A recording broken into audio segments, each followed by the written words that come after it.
They've been accused of being like formulaic and not making quality music. from where? Young artists have been accused of being formulaic and not making Formulaic. Yeah, not making quality music. How do you ensure that you do not fall into that category of people? I think that that does happen a lot, and I think as long as I always write my music and co-write my songs, and I'll always have an input and a creative input into what they sound like and what kind of sound I want. So I always get excited with every album because I feel like it's more and more myself. So I'm excited even about the next album now.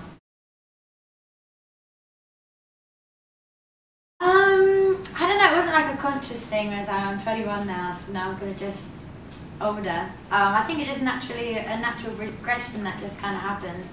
But I think I'll always still have like the same sense of style at heart, but it'll just kind of evolve a little bit more.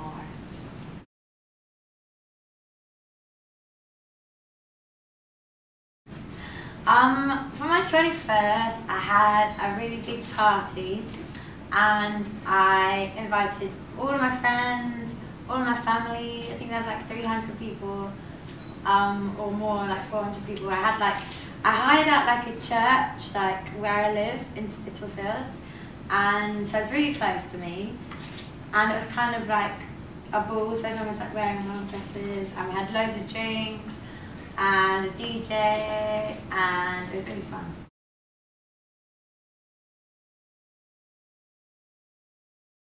I'd like to think that, yes. I think it's a good motto for everyone to have, because it's so easy to forget. I mean, at any age, I think it's good to, because sometimes you just need to think life's too short and just have fun and live for the moment. And I think Young, Foolish, Happy kind of says that, so I think it's a good motto to remember. But it's easy to forget, even sometimes I forget when there's lots of work and stuff, but I think it's a good thing to remember if you can.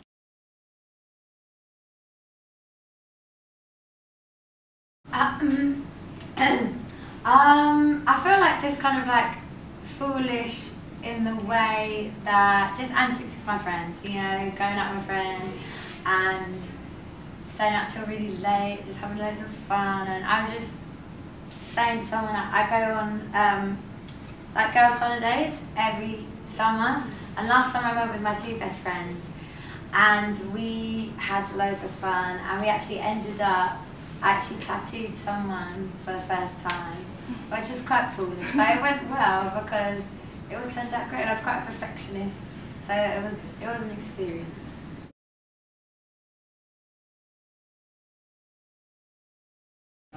This summer we haven't decided yet, but I've got some time booked out in the diary so that I can go. But I'm not sure. Last time we went to Greece, so it'll be somewhere in Europe, I think. So I'm not sure. We haven't booked it yet.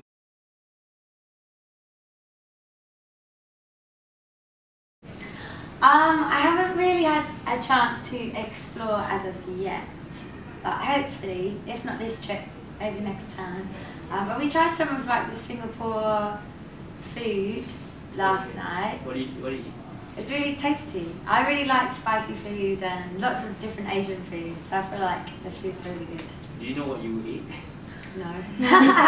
Okay. So you met.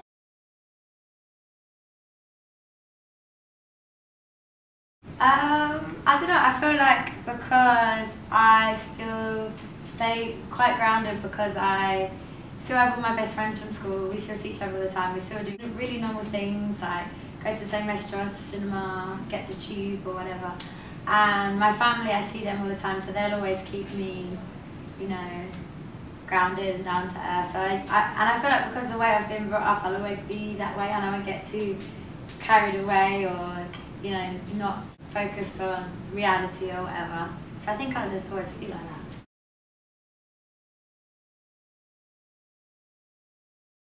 I don't know, that's the thing, I didn't really feel like I dealt with it. I just kind of didn't really pay much attention to it, so I just kind of went with the flow and just carried on with my life. And I don't really get too phased if there's, paparazzi cameras or people, coming up to me asking for autographs and stuff. It doesn't really faze me at all. I just kind of carry on like normal, I guess. So it doesn't get to you like when paparazzi go up to you and...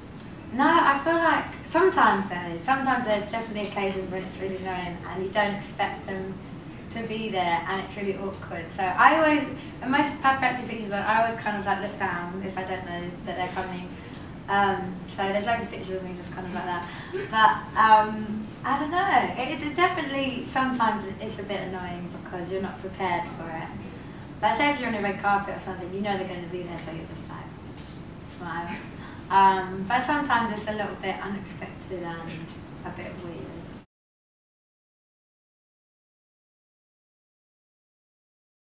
I don't know. I feel lucky because I get to do what I love, and I love my friends, my family. So I feel like there's lots to smile about. But obviously everyone has bad days. But I think I'm lucky because I have like a good mindset. So if everything's bad and I'm feeling really sad or tired, I can kind of like turn it around in my head, and then it's okay. So I feel I'm lucky that I can do that.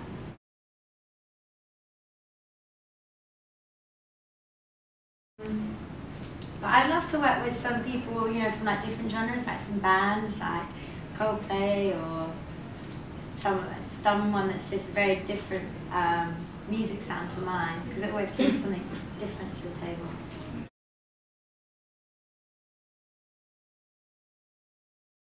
Yeah, the first time I heard of K-pop was when I went to Japan, and I hadn't heard of it before, so I was like, wow, what is this? And I just thought it was really fresh, and just the sound of the music, and also like the music videos and what they were like, where it's very futuristic. And then I heard of Big Bang, and I thought they were really cool, and then we did the collaboration together, and I met them, and they were really nice guys. So I'd love to find out more about K-pop and, you know, meet more artists and do more Asian collaborations.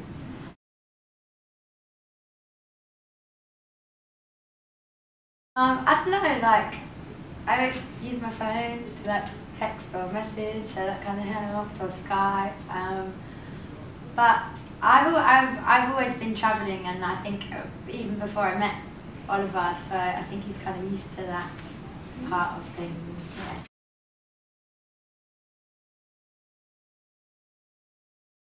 Yeah. The upside is because I get to perform all the time, and I get to write music, and I get to do what I love.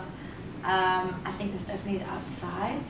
The downside is probably not being able to see my friends as much as I used to, or my family. I think that's the only thing that I could say.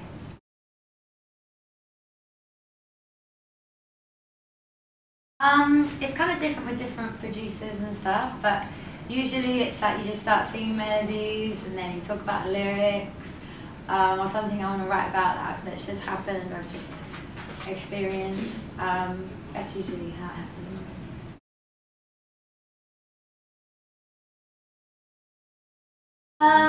Really what I kind of do is warm up. Have like a steamer, which is like a little contraption where I just kind of like breathe in hot air kind of thing. Have like honey and lemon drinks, just the usual, that kind of thing. Yeah.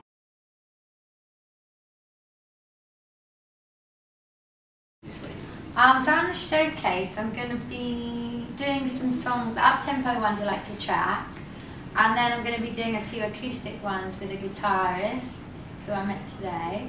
And then there's a rapper guy who's going to come in and feature for Dancing on My Own, called Kevin, and he's really good, really cool. I met him today. Kevin Leslie?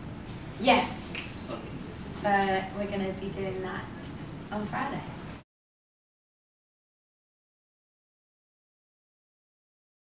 I think it's always the ballads, because I love writing ballads, I love singing them, and I think they always mean the most to me. So the ballads on the album, which are like We Just Go On, Everybody Hurts, and You Win.